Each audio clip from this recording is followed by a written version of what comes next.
ഈ ഒരു വീഡിയോയിൽ പറയുന്ന കാര്യങ്ങളൊക്കെ സത്യസന്ധമായിട്ട് സത്യങ്ങൾ മാത്രം കേട്ടോ. ഞാൻ ഈ ഒരു സ്കൂളിൽ എത്താൻ കാരണം എന്ന് വെച്ചിട്ടുണ്ടെങ്കിൽ നിങ്ങൾക്ക് പറഞ്ഞുതരാം. അയനിക്കാട് വെസ്റ്റ് UP സ്കൂളിൻ്റെ അതിലിങ്ങനെ പോകുന്ന സമയത്താണ് സ്കൂളിൽ പരിപാടി നടക്കുന്നത് ഞാൻ കണ്ടത്. അന്നേരം തന്നെ അമ്മൂനോട് ഞാൻ പറഞ്ഞപ്പോൾ അമ്മനോട് പറഞ്ഞാൽ പിന്നെ കയറി നമുക്കൊരു വീഡിയോ എടുക്കാലോ ഒന്ന്. പിന്നെ ഒന്നും നോക്കിയില്ല, അമ്മ കൂടി പറഞ്ഞതല്ലേ, കയറി നോക്കുന്ന ഒരു നൊസ്റ്റാൾജിയ ഫീലുള്ള ഒരു സ്കൂൾ കേട്ടോ നമുക്ക് കാണാൻ പറ്റിയത്. അപ്പോൾ അതിലൂടെ തന്നെ എന്താക്കുന്നത്, ഒരു ചെറിയൊരു കുട്ടി ഇങ്ങനെ നടന്നു പോകുന്നുണ്ടപ്പോൾ ഞാൻ ആ കുട്ടീനെ ഇങ്ങനെ നോക്കിയിട്ട് കുട്ടീനോട് ഞാൻ ചോദിച്ചൊന്ന് ചിരിക്കുമെന്ന്. ആ കുട്ടിയാണ് ഈ ഒരു കുട്ടി കേട്ടോ. ഈ കുട്ടി ചിരിക്കുന്ന കണ്ട ഇഷ്ടപ്പെട്ടിട്ടുണ്ടെങ്കിൽ ഒരു ലൈക്ക് അടിക്കാൻ കാണാനും മറക്കരുത്, പറ്റിയെങ്കിൽ ഷെയറും ചെയ്തേക്ക്. അങ്ങനെ നമ്മളെന്താക്കി നേരെ ഗ്രൗണ്ടിലേക്ക് നോക്കുന്ന സമയത്തുണ്ട് ഇവിടെ നമ്മുടെ സ്വന്തം ഗാന്ധിജീനെ അടിപൊളിയിൽ ഒരു ഇതായിട്ട് നിർത്തിയേക്ക് കേട്ടോ. പിന്നെ ഒന്നും നോക്കിയില്ല, ഇതിനെ പറ്റിയിട്ടൊന്ന് അന്നേരം അന്വേഷിച്ചപ്പോൾ അവിടെ ഒരു മാഷ് പറഞ്ഞുകൊണ്ട് ഇവിടെ പഠിച്ചൊരു കുട്ടി ഉണ്ടാക്കിയതായത്. അപ്പം തന്നെ നമ്മളെന്താക്കി നേരെ മുന്നോട്ടേക്ക് ഒരു കുട്ടീനെ കാണാൻ വേണ്ടിയിട്ട് മുന്നോട്ടേക്ക് പോയിട്ടോ.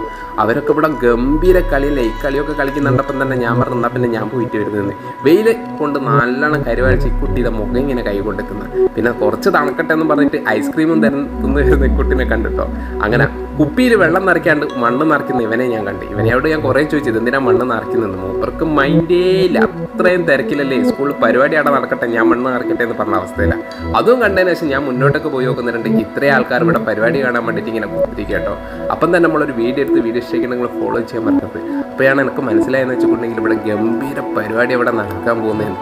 എല്ലാവർക്കും അറിയുന്ന കാര്യമാണല്ലോ, നമ്മൾ സ്കൂളൊക്കെ പഠിക്കുന്ന സമയത്ത് അത്രയും ഗംഭീര കാര്യങ്ങളൊക്കെ നടന്നല്ലേ, അത്രയും ഗംഭീര പഠിത്തമൊക്കെ പഠിച്ച് പരിപാടിയൊക്കെ നടത്തിയിട്ട് നമ്മളെന്താക്കിയത് ഓളം വരെ എത്തിയെന്നൊക്കെ പറയില്ലേ. പഠിച്ചിട്ട് ആരും പറയണ്ട, പഠിച്ചിട്ടില്ല കളിച്ചിട്ട്. അങ്ങനെയെല്ലാം കൂടി നമ്മളെന്താക്കണം നേരെ മുന്നോട്ടൊക്കെ പോയിട്ട് ഇവരൊക്കെ ആകാംക്ഷയോടെ ഇങ്ങനെ കാത്തിരിക്കുന്ന സമയത്താണ് ഞാനൊരു പ്രായമുള്ളൊരു മനുഷ്യനൊക്കെ ഉണ്ട് നല്ല അടിപൊളിയിൽ പരിപാടി കാണാൻ വേണ്ടിയിട്ട് വന്നിരിക്കുന്നു. ഇപ്പോഴോട് ഒരു ഹായ് ഒക്കെ പറയുകയൊക്കെ ചെയ്ത് നമ്മളെന്താക്കി നേരെ ബാക്കോട്ടേക്ക് പോകാനുള്ള പരിപാടി. എല്ലാവരും ഈ വീഡിയോയിൽ ഉൾപ്പെടുത്തണമെന്നുള്ള ആഗ്രഹമൊക്കെ ഉണ്ടായി. പിന്നെ സമയം ഇല്ലാത്തത് കൊണ്ട് നമ്മളെന്താക്കാണ് വേഗം പോകുന്നൊരു പരിപാടിയിലേക്ക് ഒരു പരിപാടിയെങ്കിലും കണ്ടിട്ട് പോയാൽ മതി എന്ന് ഞാനിങ്ങനെ എൻ്റെ മനസ്സോട് ഞാൻ തന്നെ പറഞ്ഞു കേട്ടോ. അപ്പോൾ അങ്ങനെ കുത്തിരിക്കുന്ന സമയത്താണ് എന്താക്കിയത് ഒരു കുട്ടീൻ്റെ ഒരു അച്ഛൻ്റെ ഷോൾഡറിൽ ഇങ്ങനെ ഇരിക്കുന്നു കേട്ടോ. അതെനിക്ക് ഭയങ്കരമായിട്ട് ഇഷ്ടമായി. പിന്നെ ഈ കുഞ്ഞൻ എന്നെ ആട്ടോ നോക്കുന്നത്, അധികം കരയിപ്പിക്കണ്ടെന്ന് വിചാരിച്ചിട്ട് ഞാൻ അവിടെ നിന്ന് മാറി നിന്ന് ഇവരെ മുമ്പിലേക്ക് ഐസ്ക്രീം തിന്ന് കുത്തിരിക്കുന്ന ഒരു കുട്ടീനെയും കൂടി കണ്ടിട്ടോ.